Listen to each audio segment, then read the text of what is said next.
ਵਾਹਿਗੁਰੂ ਜੀ ਕਾ ਖਾਲਸਾ ਵਾਹਿਗੁਰੂ ਜੀ ਕੀ ਫਤਿਹ।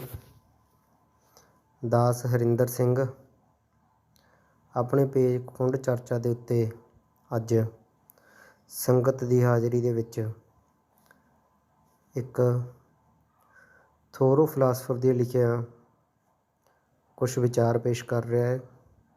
ਉਮੀਦ ਕਰਦਾ ਕਿ ਸਾਰੀ ਸੰਗਤ ਨੂੰ ਇਹ ਵਿਚਾਰ ਚੰਗੇ ਲੱਗਣਗੇ ਅਤੇ ਇੱਕ ਚੰਗੇ ਵਿਚਾਰ ਨੇ ਜਿਹੜੇ ਸਾਨੂੰ ਚੰਗੀ ਜੀਵਨ ਸੇਧ ਦੇਣ ਦੇ ਵਿੱਚ ਬਹੁਤ ਜ਼ਿਆਦਾ ਸਹਾਇਤ ਹੁੰਦੇ ਨੇ। ਅਤੇ ਜੇਕਰ ਵਿਚਾਰ ਚੰਗੇ ਲੱਗੇ ਤਾਂ ਜ਼ਰੂਰ ਮੇਰੇ ਪੇਜ ਨੂੰ ਸਬਸਕ੍ਰਾਈਬ ਕਰਿਓ ਅਤੇ ਲਾਈਕ ਕਰਿਓ, ਅਤੇ ਜੇ ਕੋਈ ਸੁਝਾਅ ਹੋਇਆ ਉਹਨੂੰ ਕਮੈਂਟ ਦੇ ਵਿੱਚ ਜ਼ਰੂਰ ਲਿਖਿਓ ਅਤੇ ਮੈਂ ਅੱਖਾਂ ਵਿਛਾ ਕੇ ਤੁਹਾਡਾ ਇੰਤਜ਼ਾਰ ਕਰਾਂਗਾ। ਅਤੇ ਅੱਗੇ ਆਪਾਂ ਚੱਲਦੇ ਹਾਂ ਵਿਚਾਰਾਂ ਵੱਲ। ਜਿਨਸੀ ਪਵਿੱਤਰਤਾ ਹੀ ਇੱਕੋ ਇੱਕ ਸਹੀ ਪੁੰਨ ਹੈ। ਫਿਲਾਸਫਰ ਥੋਰੋ ਨੇ ਲਿਖੀਆਂ ਕੁਝ ਸਤਰਾਂ। ਜਿਨਸੀ ਪਵਿੱਤਰਤਾ ਮਨੁੱਖ ਦਾ ਪ੍ਰਫੁੱਲਤ ਹੋਣਾ ਹੈ ਅਤੇ ਜਿਨ੍ਹਾਂ ਚੀਜ਼ਾਂ ਨੂੰ ਪ੍ਰਤਿਭਾ, ਬਹਾਦਰੀ, ਪਵਿੱਤਰਤਾ ਆਦਿਕ ਕਿਹਾ ਜਾਂਦਾ ਹੈ ਉਹ ਕੇਵਲ ਭਿੰਨ ਭਿੰਨ ਫਲ ਹਨ ਜੋ ਇਸ ਤੋਂ ਉਪਜਦੇ ਹਨ। ਵਾਰੀ ਸਾਡੀ ਪਵਿੱਤਰਤਾ ਸਾਨੂੰ ਪ੍ਰੇਰਦੀ ਹੈ ਉੱਚੇ ਚੜ੍ਹਨ ਲਈ ਅਤੇ ਸਾਡੀ ਗੰਦਗੀ ਸਾਨੂੰ ਡੇਗਦੀ ਹੈ, ਥੱਲੇ ਸੁੱਟਦੀ ਹੈ। ਜਿਨਸੀ ਪਵਿੱਤਰਤਾ ਕੀ ਹੁੰਦੀ ਹੈ? ਕਿਸ ਤਰ੍ਹਾਂ ਕੋਈ ਆਦਮੀ ਜਾਣ ਲਵੇ ਕਿ ਉਹ ਜਿਨਸੀ ਤੌਰ 'ਤੇ ਪਵਿੱਤਰ ਹੋ ਗਿਆ ਹੈ? ਉਹ ਨਹੀਂ ਜਾਣ ਸਕੇਗਾ। ਅਸਾਂ ਇਸ ਗੁਣ ਨੂੰ, ਇਸ ਪੁੰਨ ਨੂੰ ਸੁਣਿਆ ਹੋਇਆ ਤਾਂ ਹੈ, ਪਰ ਅਸੀਂ ਜਾਣਦੇ ਨਹੀਂ ਹਾਂ ਕਿ ਇਹ ਕੀ ਹੈ। ਅਸੀਂ ਇੱਕ ਅਫਵਾਹ ਜੋ ਅਸਾਂ ਸੁਣੀ ਹੋਈ ਹੈ ਬਾਬਤ ਆਪਣੀ ਰਜ਼ਾਮੰਦੀ ਆਖ ਛੱਡਦੇ ਹਾਂ। ਯਤਨ ਤੋਂ ਉਪਜਦੀ ਹੈ ਸਿਆਣਪ ਅਤੇ ਪਵਿੱਤਰਤਾ, ਆਲਸ ਤੋਂ ਅਗਿਆਨਤਾ ਅਤੇ ਇੰਦਰਕ ਭਾਵਨਾਵਾਂ। ਅਪਵਿੱਤਰ ਮਨੁੱਖ ਸਦਾ ਹੀ ਆਲਸੀ ਹੁੰਦਾ ਹੈ ਜੋ ਚੁੱਲ੍ਹੇ ਪਾਸ ਹੀ ਬੈਠਦਾ ਹੈ, ਜਿਸ ਦੇ ਲੰਮੇ ਪਏ ਦੇ ਉੱਤੇ ਹੀ ਸੂਰਜ ਆਪਣੀ ਰੋਸ਼ਨੀ ਸੁੱਟਦਾ ਹੈ, ਜੋ ਬਿਨਾਂ ਥੱਕਿਆਂ ਹੀ ਆਰਾਮ ਕਰਦਾ ਰਹਿੰਦਾ ਹੈ। ਜੇ ਤੁਸੀਂ ਅਪਵਿੱਤਰਤਾ ਤੋਂ ਅਤੇ ਸਾਰੇ ਪਾਪਾਂ ਤੋਂ ਬਚਣਾ ਚਾਹੁੰਦੇ ਹੋ ਤਾਂ ਗੰਭੀਰਤਾ ਨਾਲ ਅਰਥਾਤ ਤਨੋ ਮਨੋ ਕੰਮ ਲਵੋ। ਭਾਵੇਂ ਇਹ ਘੋੜਿਆਂ ਦੇ ਤਬੇਲੇ ਦੀ ਲਿੱਦ ਸਾਫ਼ ਕਰਨਾ ਹੀ ਕਿਉਂ ਨਾ ਹੋਵੇ। ਇਸ ਵਿੱਚ ਸਾਡਾ ਭਲਾ ਹੀ ਹੈ ਕਿ ਅਸੀਂ ਆਪਣੇ ਆਪ ਤੋਂ ਇਉਂ ਪੁੱਛੀਏ ਕਿ ਸਾਡਾ ਜੀਵਨ ਕਾਫੀ ਅਵਗੁਣ ਰਹਿਤ ਹੋ ਕੇ ਚੱਲ ਰਿਹਾ ਹੈ। ਕੀ ਅਸੀਂ ਮਨ ਜਾਂ ਕਰਮ ਕਰਕੇ ਮਨੁੱਖ ਜਾਂ ਪਸ਼ੂ ਵੱਲ ਬੇਤਰਸ ਹੋ ਕੇ ਆਪਣਾ ਜੀਵਨ ਜਿਉਂਦੇ ਹਾਂ? ਸ਼ਾਂਤ ਅਤੇ ਸਫਲ ਹੋਣ ਲਈ ਸਾਨੂੰ ਸਾਰੇ ਵਿਸ਼ਵ ਨਾਲ ਇੱਕ ਹੋ ਕੇ ਚੱਲਣਾ ਚਾਹੀਦਾ ਹੈ। ਕਿਸੇ ਜੀਵ ਉੱਤੇ ਬਿਲਕੁਲ ਬੇਧਿਆਨੇ ਹੋ ਕੇ ਅਤੇ ਬੇਲੋੜੇ ਹੀ ਚੋਟ ਕਰਨੀ ਇਸ ਦੀ ਇੱਕ ਆਪਣੀ ਹੱਦ ਤੱਕ ਆਤਮਘਾਤ ਹੀ ਹੈ।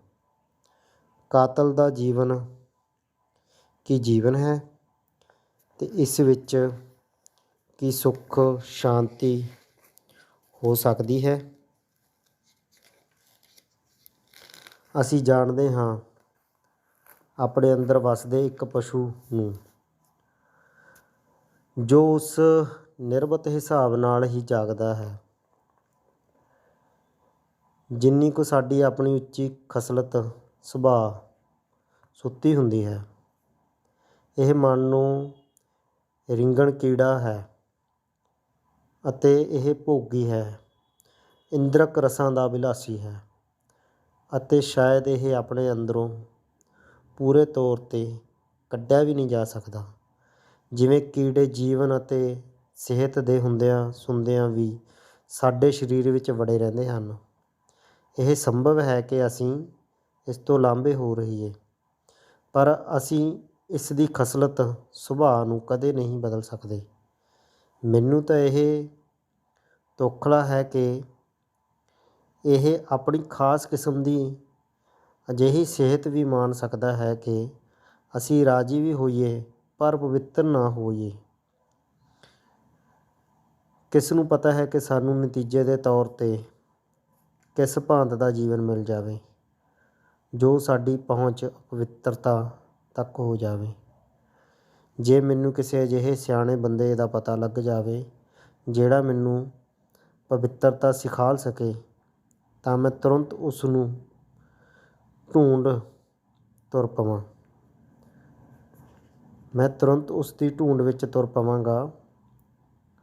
ਉੱਪਰ ਲਿਖਿਆ ਇਹ ਲੇਖ ਅਮਰੀਕਾ ਦੇ ਸੰਸਾਰ ਪ੍ਰਸਿੱਧ ਫਿਲਾਸਫਰ ਥੋਰੋ ਦਾ ਹੈ ਤੇ ਦ ਲਿਵਿੰਗ ਥਾਟਸ ਆਫ ਥਿਊਰੋ ਅਰਥਾਤ ਥੋਰੋ ਦੇ ਜਿਉਂਦੇ ਵਿਚਾਰ ਪੁਸਤਕ ਵਿੱਚੋਂ ਕੱਢਿਆ ਹੈ। ਕਿਸੇ ਵਿਦਵਾਨ ਦਾ ਕਥਨ ਹੈ ਕਿ ਸੂਰਮੇ ਦੇ ਰਹਿਣ ਦੇ ਯੋਗ ਉਹੀ ਦੁਨੀਆ ਹੋ ਸਕਦੀ ਹੈ ਜਿਹੜੀ ਆਪਣੇ ਵਿੱਚ ਰਹਿਣ ਵਾਲੇ ਲੋਕਾਂ ਦੀ ਸੂਰਮਤਾਈ ਦੇ ਕੰਮ ਕਰਨ ਨੂੰ ਦੇਵੇ। ਉਸਨੇ ਲਿਖਿਆ ਹੈ ਕਿ ਮਨੁੱਖ ਦੇ ਅੰਦਰ ਇੱਕ ਤਤਪਰਤਾ ਹੁੰਦੀ ਹੈ ਕਿ ਉਹ ਕਿਸੇ ਨੇਕ ਕੰਮ ਕਰਨ ਵਿੱਚ ਤਤਪਰ ਹੋ ਜਾਵੇ। ਉਸ ਦੀ ਇਸ ਤਤਪਰਤਾ ਨੂੰ ਆਪਣੇ ਪ੍ਰਗਟਾਵੇ ਦਾ ਅਸਰ ਮਿਲਣਾ ਚਾਹੀਦਾ ਹੈ। ਉਸਨੇ ਲਿਖਿਆ ਹੈ ਕਿ ਬੰਦੇ ਦੇ ਸਿਰ 'ਤੇ ਹੋਰਨਾਂ ਦੇ ਭਲੇ ਲਈ ਜ਼ਿੰਮੇਵਾਰੀਆਂ ਦਾ ਬੋਝ ਪਿਆ ਹੋਣਾ ਚਾਹੀਦਾ ਹੈ ਅਤੇ ਇਹ ਬੋਝ ਨਾ ਹੋਵੇਗਾ ਤਾਂ ਇਹ ਨਿਚਲਾ ਅਤੇ ਬਠੈਲਾ ਨਹੀਂ ਤਾਂ ਪੁੱਠੇ ਖੋਟੇ ਕੰਮਾਂ ਵਿੱਚ ਪੈ ਜਾਵੇਗਾ। ਸ਼੍ਰੀ ਗੁਰੂ ਗ੍ਰੰਥ ਸਾਹਿਬ ਦੇ ਵਿੱਚ ਵੀ ਇਹ ਸ਼ਬਦ ਕੁਛ ਇਸ ਤਰ੍ਹਾਂ ਹਨ।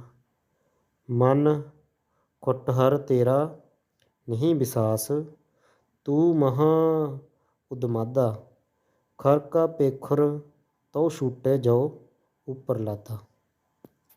ਵਾਹਿਗੁਰੂ ਜੀ ਕਾ ਖਾਲਸਾ, ਵਾਹਿਗੁਰੂ ਜੀ ਕੀ ਫਤਿਹ।